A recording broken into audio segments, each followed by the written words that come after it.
আপনি প্রতিদিন যা করেন মূলত সেটাই আপনি হয়ে ওঠেন। কথাটা কেমন একটু গোলমেলে লাগলো?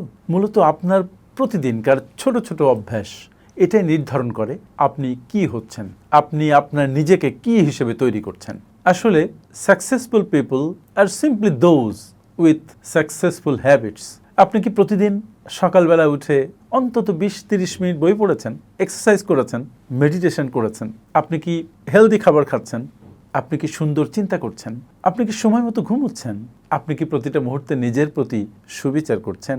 আসলে এই যে ছোট ছোট অভ্যাস, এগুলো কিন্তু ছোট অভ্যাস নয়, এগুলো অনেক গুরুত্বপূর্ণ অভ্যাস, এবং এগুলোই শেপ করছে আপনার ভবিষ্যৎ কেমন হবে সেটা। এগুলোই আপনার সাফল্যের ভিত্তি গড়ে দিচ্ছে।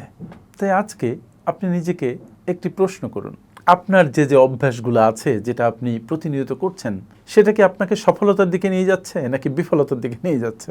সেটা কি আপনাকে একটু একটু করে উন্নত করছে নাকি অধঃপতিত করছে? তাই আমি বলি, যদি আপনি নিজেকে বদলাতে চান তাহলে নিজের অভ্যাসকে বদলান। কিন্তু এই বদল শুরু কাল থেকে হবে না, এই বদল শুরু হবে আজ থেকেই। Thank you.